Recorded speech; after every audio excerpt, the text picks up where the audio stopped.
बिस्मिल्लाहिर्रहमानिर्रहीम। अस्सलाम वालेकुम। आपका दोस्त सलमान हैदर। दुआ है परवरदिगार से कि उसने आपको और आपके अहले खाना को अपनी हिफ्ज़ अमान में रखा हुआ। 5 टॉप खबरें एक इस्तीफ़े से मुतल्लिक है। सुप्रीम कोर्ट और इस्टेब्लिशमेंट के आमने सामने के ऐन इम्कानात हैं और माजी में जब भी ऐन मुमकिन हुआ तबाही आई है।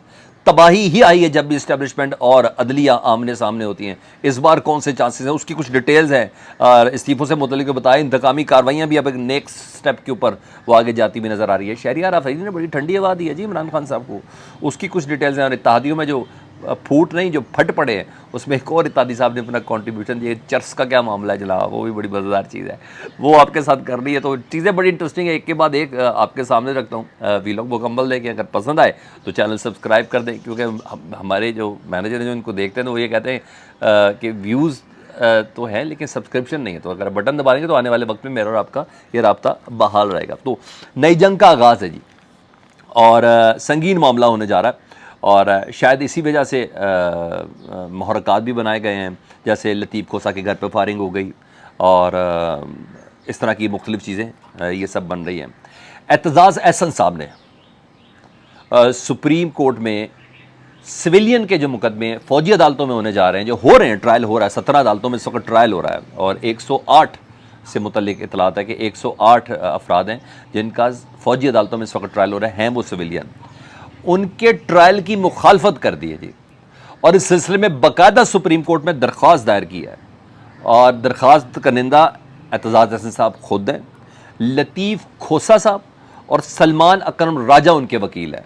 यानी 3 A's यानी 3 एडवोकेट्स टॉप के टॉप।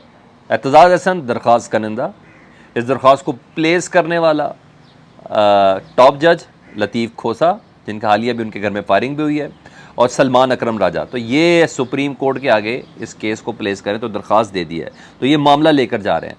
तो रुकावट तो होगी जी, इस्टेब्लिशमेंट के लिए ये ख़तरनाक खबर है, ये मैं आपको बता दूँ। परेशान कुन से थोड़ी ज़्यादा एक स्टेप होता है, या ख़तरनाक से थोड़ा नीचे और परेशान कुन से ज़रा ज़्यादा होता है, तो वो वाली खबर है जी।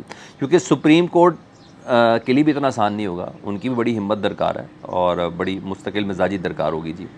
अगर दरख्वास्तों को सुप्रीम कोर्ट टेकअप करती है और इस दरख्वास्त को समात का रुख आगे पीछे अगर हो गया ना तो सर सख्ती है। मेरी बातों को गौर से भी सुना करें आप, तो ये सख्ती है, आगे पीछे हो सकता है, मसला भी खड़ा हो सकता है। क्योंकि सुप्रीम कोर्ट और इस्टेब्लिशमेंट अगर आमने सामने आ गई तो हमेशा नुकसान ही हुआ है। और माजी में मार्शाल्लाह की सबसे बड़ी वजह ये बनती है, सबसे बड़ी वजह यही बनती है जब सुप्रीम कोर्ट और इस्टेब्लिशमेंट आमने सामने आ जाए। तो इसी दौरान पंजाब के एडवोकेट जनरल जो हैं शान गुल, लाहौर हाई कोर्ट के जज भी रहे हुए हैं, बड़े अच्छे नफीस इंसान हैं, उन्होंने भी इस्तीफ़ा दे दिया जी एडवोकेट जनरल साहब ने। और उन्हें कहा गया था कि आप कलील मुद्दत के लिए एडवोकेट जनरल हैं। ज़ाहिर बात है परवेज़ इलाही दुश्मनी, इमरान खान की दुश्मनी में एडवोकेट जनरल को ख़त्म किया गया था ना, लेकिन आप कलील से मुद्दत के लिए हैं। तो वो कलील से मुद्दत क्या है? तो मौजूदा निगरान हुकूमत जो पंजाब की है उसकी लीगलिटी यानी उसकी लीगल हैसियत पर सवालिया निशान है कि वो भाई नाजायज़ है, वो कब का टाइम भी ख़त्म हो चुका है।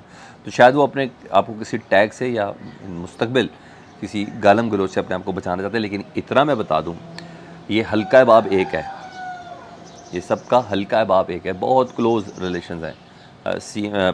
मोहसिन नकवी साहब हो गए और चट्ठा साहब हो गए एंटी करप्शन वाले, और डॉक्टर उस्मान अनवर साहब हो गए और शान गुल साहब हो गए।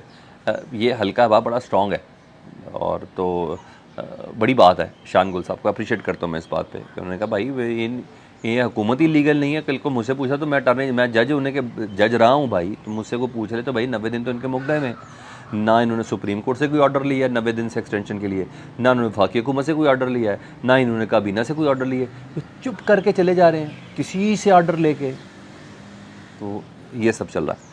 तो बहरहाल यहाँ तो मैंने आपको बता दी कि ये सब चीज़ें। इंतकामी कार्रवाइयों के हवाले से कुछ डिटेल बता दूँ जी। परवेज़ इलाही साहब, अभी आगे की खबरें बहुत अहम हैं, साबिक वज़ीर आला, ज़ाहिर स्पीकर भी रहे, उनका सर्टन एक स्टाफ उनको मिला होता जी रिटायरमेंट के बाद, छोड़ने के बाद भी। तो प्रिंसिपल उन तमाम स्टाफ को वापस ले लिए पंजाब हुकूमत ने, प्रिंसिपल सेक्रेटरी को मुअत्तल कर दिया, महमूद खान भट्टी वगैरह को मैंने आपको सुबह बताया। राय मुमताज़ मुअत्तल, राय मुमताज़ वही मशहूर है ना जिनको ये कहा गया है ले जाके आंखों में पट्टी मार के और कहा गया भाई नौकरी करनी है तो वादा माफ गवाह बनना पड़ना है परवेज़ इलाही के लिए।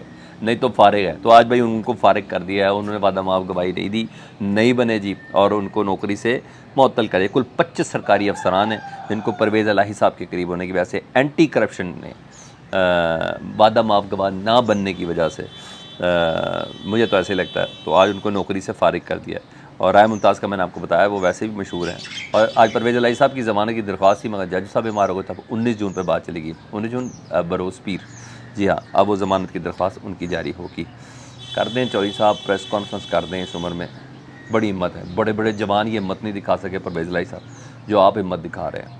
ये मैं इस प्लेटफॉर्म से अप्रिशिएट कर रहा हूँ। बड़े बड़े शहीद जवान, बड़के मारने वाले, एड़ियाँ उठा उठा के बातें करने वाले, मैं कह रहा हूँ कि काबिल फ़ख्र परफॉर्मेंस है परवेज़ इलाही की एज़ कम्पेयर टू वो जो कोर मेंबर थे और जो अपने हड्डियों के गूदे तक निशावर करने के चक्कर में थे। परवेज़ इलाही साहब आपको अप्रिशिएट करना चाहिए जी।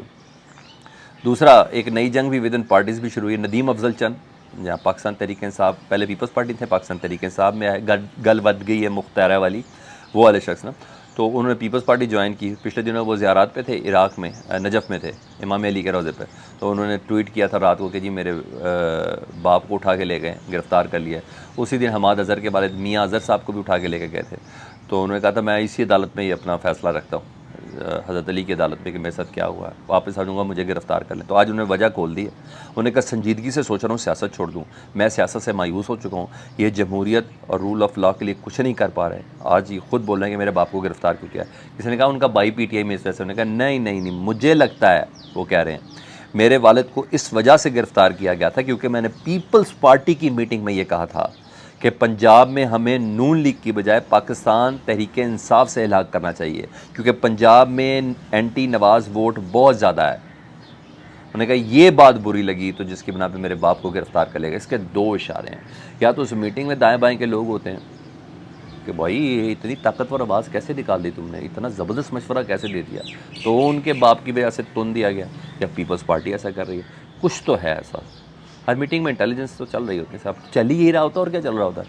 तो आज नदीम अफजल चंद साहब मायूस है और वो कह रहे मैं बिल्कुल सीरियस सोच रहा हूँ सियासत छोड़ना। गैरतमंद आदमी है, बाप गिरफ्तार हुआ है और वजह भी उनको खुद ही बता रहे हैं, तो definitely it matters a lot. Shahryar Afridi, जुल्म के पहाड़ तोड़े हैं जी, क्या बात है। पहले उनकी मिसेस को भी उठा के रखा, बेगुनाह बेतकसीर, फिर उनको भी उठा के रखा, प्रेस कॉन्फ्रेंस नहीं कर रहे, गुनाह ये है इमरान खान के साथ खड़े हैं, तगड़े तरीके से खड़े हैं। आज अदालत में भी डट के खड़े हुए हैं, बोला जो अल्लाह ने लिखा है ना कोई मुझसे छीन नहीं सकता। और सेशन कोर्ट ने जारी प्रेस कॉन्फ्रेंस नहीं की तो सेशन कोर्ट ने फिर 2 रोज़ का उनका जिस्मानी रिमांड दे दिया जी, मंजूर कर लिया। कहते हैं जी फोटोग्रामिक टेस्ट लेना पुलिस कहती है और वॉइस ओवर मैचिंग उनकी करवानी है। अब भाई प्रेस कॉन्फ्रेंस करेंगे तो जाएंगे, सीधे सादे अल्फाज की बात ये है ना शहरियार आफरीदी साहब, मगर वो खड़े हुए हैं। कहा मेरा भाई फौत हो गया, मुझे जनाजा नहीं देखने दिया जज के सामने, उन्होंने बोला। तो किसी ने सवाल किया आपने राना सनाउल्लाह को अंदर किया था हेरोइन के चक्कर में, राना सनाउल्लाह ने आपको अंदर कर दिया, तो स्कोर बराबर। उन्होंने कहा नहीं भाई सुन लो, राना सनाउल्लाह को मैंने अंदर नहीं किया था, एंटी नारकोटिक्स फोर्स ने अंदर किया था, जिसका सरबराह हाजिर सर्विस मेजर जनरल होता है। नहीं क्या, उन्होंने कहा था हमारे पास सबूत हैं, उनकी ये रेड थी, ठीक है, ये मैंने कुछ भी नहीं किया था राना सनाउल्लाह से मुतालिक। मुझे लगा कि आज शहरियार साहब की गुफ्तगू जो थी ना शहरियार आफरीदी की, वो इमरान खान साहब के लिए ठंडी हवा का झोंका थी। मैंने बंदा कोई तो खड़ा है ना। जमहूरियत में शायद अक्सरियत देखी जाती है, मगर हमने अक्सरियत को गलत ही देखा है, मेरा ख्याल है। मैं तारीख़ की बड़ी मिसालें दे सकता हूँ, बड़ी मिसालें दे सकता हूँ। मदद अल्लाह की आनी हो ना तो फिर अक़लियत भी अक्सरियत में बदल जाती है, नाम रह जाता है अक़लियत वालों का, अक्सरियत वालों का नामो निशान ही ख़त्म हो जाता है। मैंने तो यही देखा है, हिस्ट्री जितनी मैं जानता हूँ, जितनी मैंने पढ़ी है। तो ये वो मजहबी चैनल नहीं है, नहीं तो मैं आपको वो तमाम वाक़यात भी बता देता। बदर से शुरू करता और फिर आखिर तक मैं वाक़या करबला तक आपको ले जाता, तो मैं आपको बताता जब अल्लाह मदद करता है तो फिर ऐसा करता। तो ये ढारस होते हैं, यानी ये अच्छे चेहरे भी हैं किसी भी पॉलिटिकल पार्टी के कि जनाब खड़े हैं, जैसे भी हैं यार, एक मौक़िफ़ है, खड़े हैं बस। गलत सही है कि इट्स अनदर थिंग, वो अदालतें फ़ैसला करें, वो इस्टेब्लिशमेंट फ़ैसला करे, वो हुकूमत PDM फ़ैसला करे, कुछ लोग खड़े हुए तो है ना अपने मौक़ों पे। मैं इसकी बात कर रहा हूँ। ये भी एक बजाते खुद एक बड़ा अरोमा होता है किसी चीज़ का, मुझे ऐसा लगता है।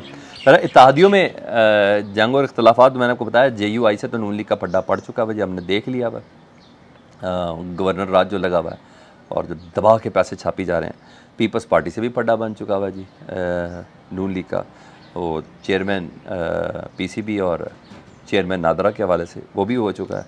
मोहसिन दावड़ जी पीटीएम के, जी हाँ इत्तेहादी हैं, वो कह रहे हैं हमारे एक दोस्त को छापा मारा उठाया गया पीडीएम के और पूरी रात उस पर तशद्दुद किया गया, सुबह चर्च का पर्चा उसके ऊपर डाला गया। उन्होंने कहा 75 साल से एक चक्कर भी हम घूम रहे हैं, क्या दुनिया बेवकूफ़ है कि इन हालात में सरमायाकारी करेगी।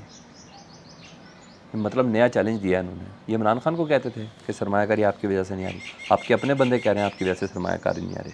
और होश के नाखून लो यार, और टिपिकल सोच से निकल जाएं कि आपके यहाँ लाइट नहीं आ रही है, नहीं आ रही तो हमसायों के यहाँ देख लें, उधर नहीं आ रही ओके, यानी कुछ भी हो जाए इमरान खान चला गया ना बस बेहतर है। ये इस पर खुश हैं, ये अवाम का नहीं सोच रहे। अपना बहुत ख्याल रखें। अल्लाहुम्मा सल्ली अला मुहम्मद व आले मुहम्मद।